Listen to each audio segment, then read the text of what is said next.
Hello दोस्तों, स्वागत है आप लोग को प्यारे से यूट्यूब चैनल पे फिजिक्स बाय संजय सर में। आज आप लोग को पढ़ाएंगे बायोलॉजी चैप्टर 2 क्लास 12 का पादपों में लैंगिक जनन, sexual reproduction in flooring plants.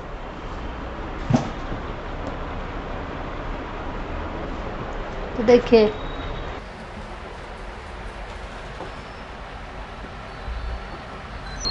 पुष्प की संरचना हम लोग पढ़ेंगे। पुष्प की संरचना, तो पुष्प में दो प्रकार के अंग होते हैं। जो फ्लावर होते हैं उनमें दो प्रकार के अंग पाए जाते हैं।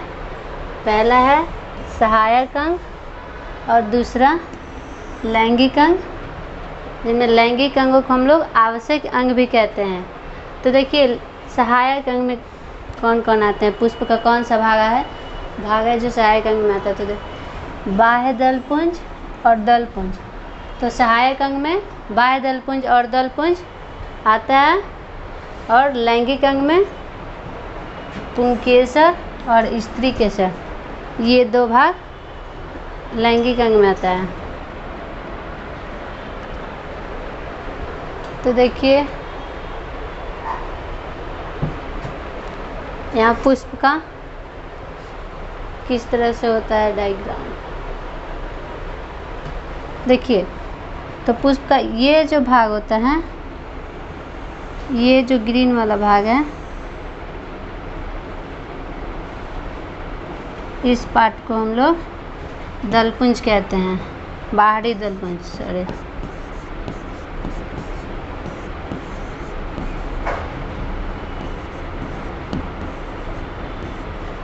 इस पार्ट को हम लोग बाह्य दलपुंज कहते हैं,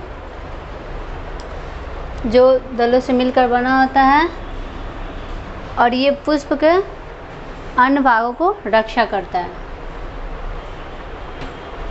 और ये जो रंगीन पार्ट है, इसको हम लोग देखिए यहाँ दल कहते हैं या दलपुंज,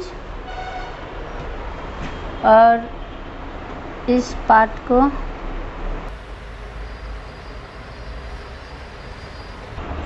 जो ये पार्ट है,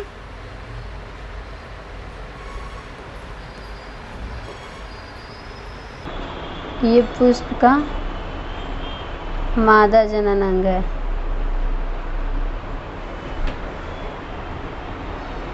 इसमें देखिए,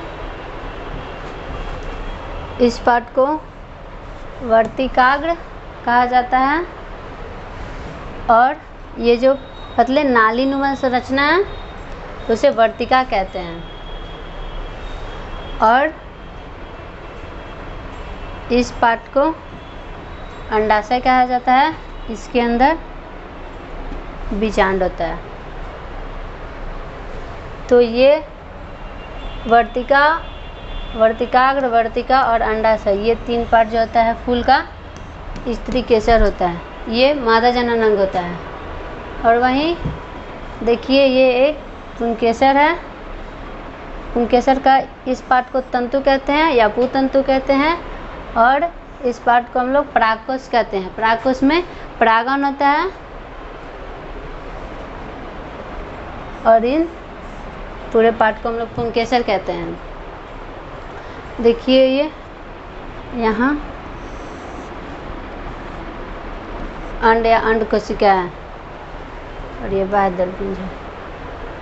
तो इस प्रकार से पुष्प का भाग होता है।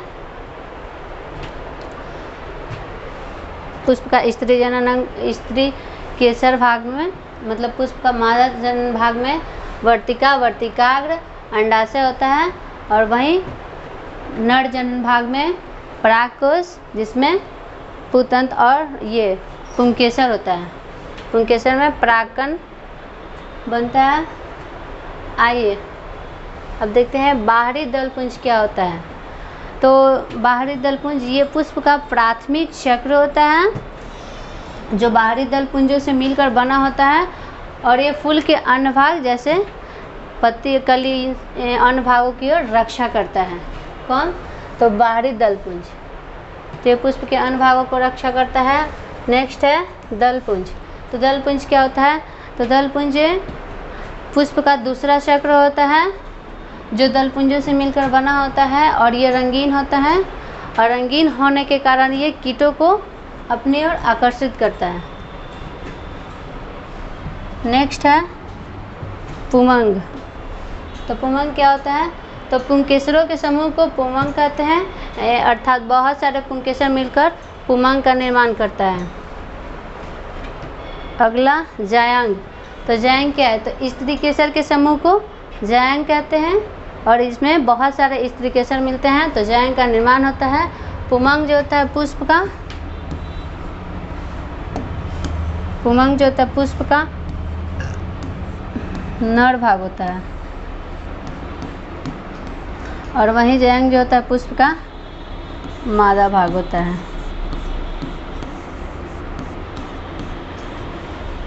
इस प्रकार हम लोग जान चुके हैं बाहरी दलपुंज, दलपुंज, पुमंग और जायांग। अब आइए पुष्प की नर जननांग की संरचना। तो पुष्प की नर जननांग में कौन कौन सा भाग लेते हैं? मतलब पुंकेसर, लघु बीजाणुधानी तथा परागकण पुष्प के नर जननांग में होता है।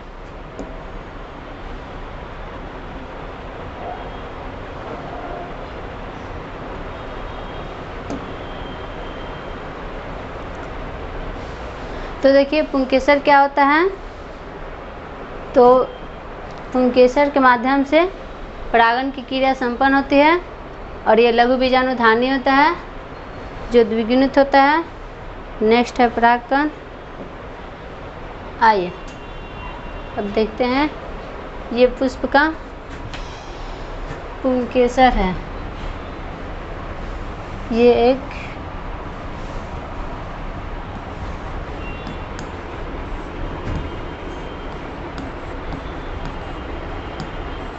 पुंकेसर है और इसके इस पार्ट को परागकोश बोलते हैं, मतलब परागकोश कहा जाता है। और जैसे इस परागकोश को हम लोग अनुप्रस्थ काटते हैं तो 2 पालियां में विभाजित होता है। तो प्रत्येक परागकोश का 2 पालियां होता है और जिससे ये जुड़ा होता है परागकोश, जिस तंतु से जुड़ा होता है उसे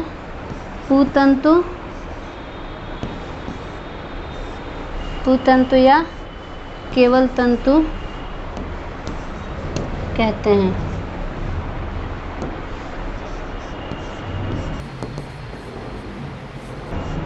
केवल तंतु नाम से भी इसे जाना जाता है। तो देखिए यहाँ इस फूल का पुंकेसर है और इसमें इस पार्ट को परागकोश बोला जाता है, इस पार्ट को डंठल या तंतु बोला जाता है। नेक्स्ट है लघु बीजाणुजनन। तो लघु बीजाणुजनन क्या है? तो लघु बीजाणुओं का निर्माण होने की प्रक्रिया को लघु बीजाणुजनन कहा जाता है। अर्थात जिस प्रक्रिया के द्वारा लघु बीजाणु का निर्माण होता है उस प्रक्रिया को हम लोग लघु बीजाणुजनन कहते हैं। तो देखिए लघु बीजाणुजनन जो होता है पुष्प के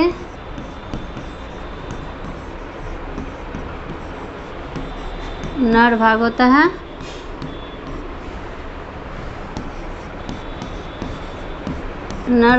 है और यह द्विगुणित होता है।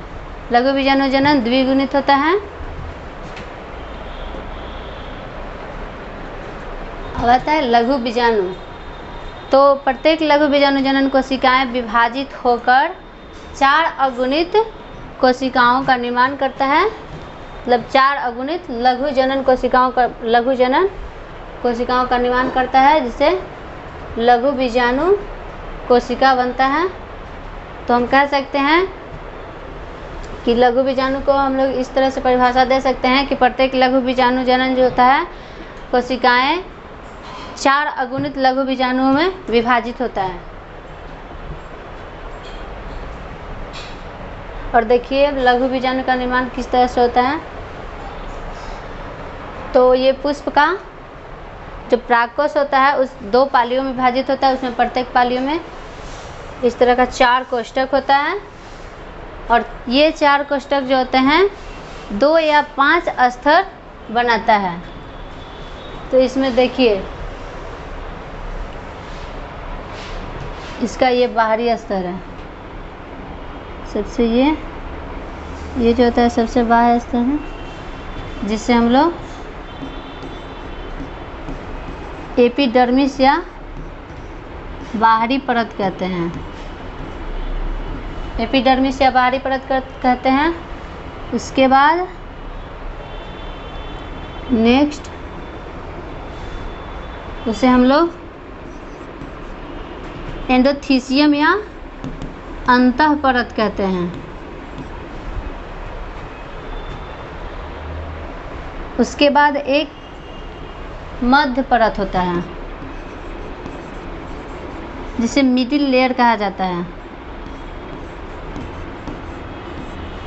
और सबसे अंदर एक छोटी सी परत होती है जिसे टैपिटम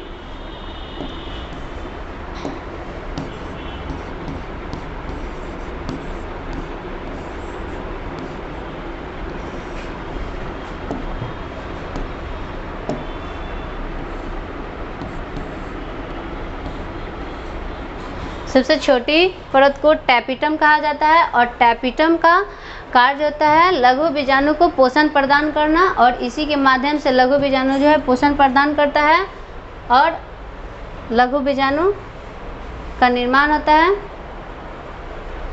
देखिए अब ये तो हो गया इसका परत, सबसे बाहरी परत को हम लोग बाहरी परत या एपिडर्मिस कहते हैं। और उसके बाद वाले परत को अंतः परत या एंडोथीसियम कहा जाता है। और उसके बाद मतलब उसके पहले एक और होता है जिसे मध्य परत या मिडिल लेयर कहा जाता है। और सबसे आंतरिक परत को टैपिटम कहते हैं। टैपिटम जो होता है लघु बीजाणु को पोषण प्रदान करता है, जिससे लघु बीजाणु विकसित होता है। और देखिए ये छोटे छोटे, ये जो छोटे छोटे हैं ये सब लघु बीजाणु है। तो ये लघु बीजाणु है और ये लघु बीजाणु परिपक्व होकर परागन का रूप लेता है। और परागन से परागन जो होता है पुष्प का नर युग्म होता है। तो देखिए इसका ये बाहरी परत है, आंतरिक परत है, अंतः परत, ये जो है मध्य परत है,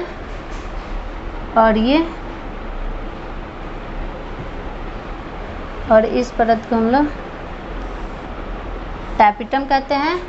और देखिए ये जो सबसे छोटा सा है इसे हम लोग लघु बीजाणु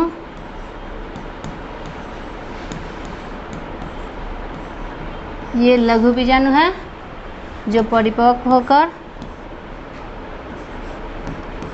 परागन बनता है।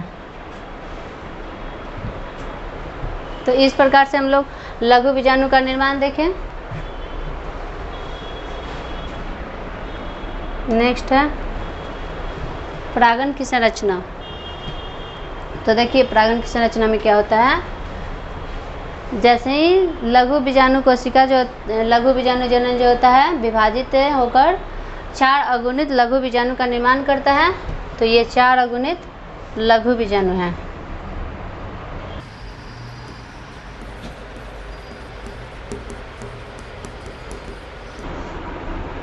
ये जो है अगुणित लघु बीजाणु है और ये परिपक्व होकर परागन बनाता है। और परागन जो होता है इससे नर युग्म बनता है। नर युग्म का निर्माण होता है परागन से। अब देखिए जैसे ही लघु बीजाणु कोशिकाएं विभाजित होता है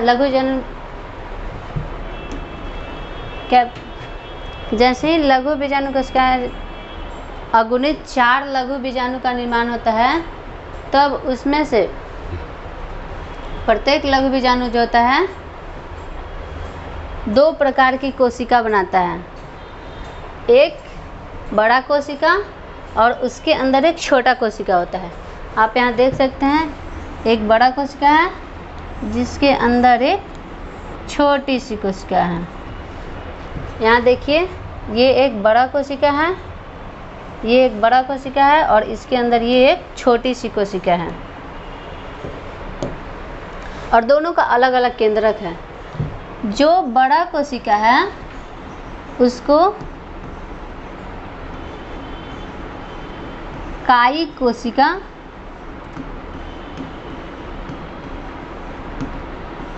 कायिक कोशिका कहा जाता है। जो बड़ा कोशिका है उसे कायिक कोशिका कहते हैं और जो छोटी सी कोशिका है उसको जनन कोशिका कहा जाता है।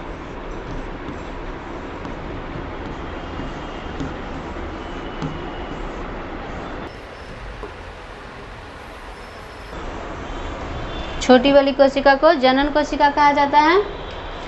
अब ये कायिक कोशिका, कायिक कोशिका जो होता है पुष्प के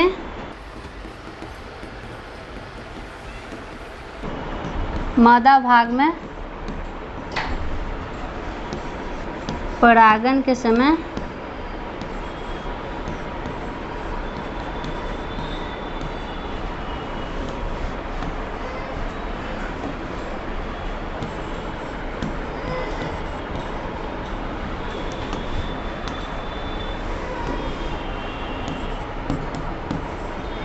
परागन के समय पराग नलिका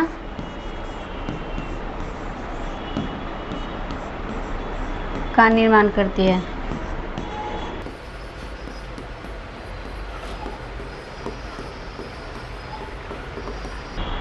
तो देखिए, ये कायिक कोशिका जो होता है पुष्प के मादा भाग में परागन के समय पराग नलिका का निर्माण करता है और जनन कोशिका जो है, और ये जनन कोशिका जो है मादा युग्म का निर्माण करता है।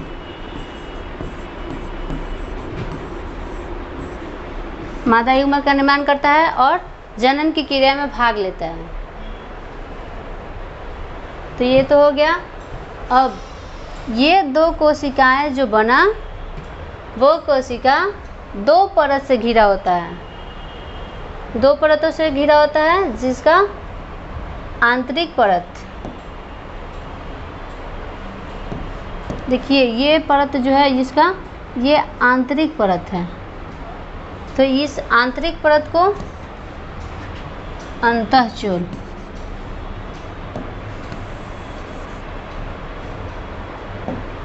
आंतरिक परत को हम लोग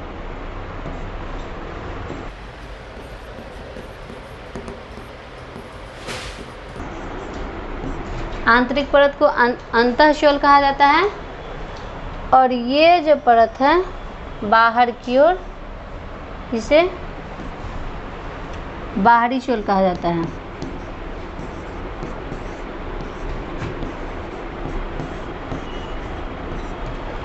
बाहरी चूल कहा जाता है।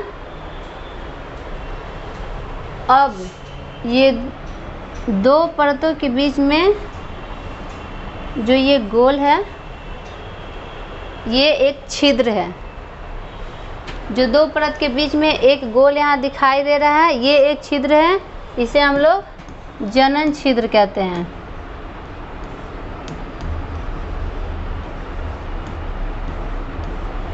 जनन छिद्र कहा जाता है।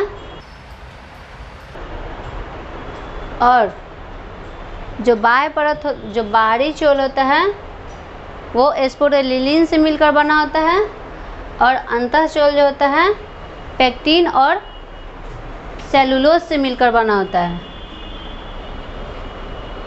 तो आप लोग यहाँ देखिए कि जैसे ही बीजाणु जनन कोशिका मतलब अपने आप को बीजाणु जनन का यहाँ निर्माण हुआ, तो दो कोशिका बना, एक बड़ा कोशिका, एक छोटा कोशिका। बड़ा कोशिका को कायिक कोशिका कहते हैं और छोटा कोशिका को जनन कोशिका कहते हैं। जिनमें से कायिक कोशिका जो होता है पुष्प के मादा भाग में परागन के समय ये पराग नली का निर्माण करता है। तो इसका कार्य होता है पराग नली का निर्माण करना। और वहीं छोटी कोशिका जो होती है जनन कोशिका, वो मादा युग्मक का निर्माण करती है और ये जनन में भाग लेती है, जनन की क्रिया में भाग लेती है। और ये दोनों कोशिका जो होता है 2 परतों से घिरा होता है, जिनमें से अंदर की परत को अंतःचोल जिसे एंटाइन कहा जाता है और बाहरी की परत को बाह्यचोल जिसे एक्साइन कहा जाता है से घिरा होता है। और 2 बाह्य परतों के बीच में एक छिद्र होता है जिसे हम लोग जनन छिद्र कहते हैं। नेक्स्ट है स्त्री केसर की संरचना। तो देखिए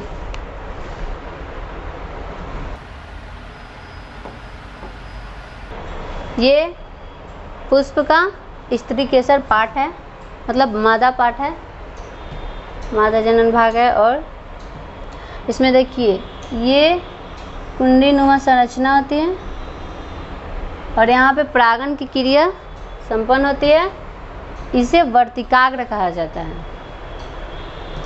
और ये नालीनुमा जो संरचना है ट्यूब की तरह, इसे वर्तिका कहा जाता है। और ये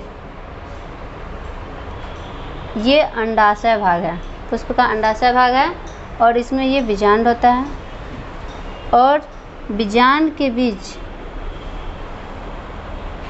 ये जो संरचना है इसे मादा युग्मक कहा जाता है और परागन की क्रिया यहाँ संपन्न होती है मादा युग्मक के पास। नेक्स्ट है गुरु बीजाणुधानी या बीजांड की संरचना। तो देखिए गुरु बीजाणुधानी, जिस तरह से पुष्प के नर भाग को लघु बीजाणुधानी कहा जाता था, ठीक वैसे ही ये पुष्प के मादा जनन भाग है जिसे हम लोग गुरु बीजाणुधानी कहते हैं। और लघु बीजाणु का मतलब होता है छोटा, क्योंकि पुष्प का जो नर भाग होता है मादा भाग की अपेक्षा छोटा होता है और वो चलयमान होता है, वो एक स्थान से दूसरे स्थान चलता है। लेकिन जो मादा जनन भाग होता है वो नर की अपेक्षा बहुत बड़ा होता है, इसीलिए इसका नाम गुरु बीजाणु होता है और ये अचलयमान होता है, ये अपने स्थान पे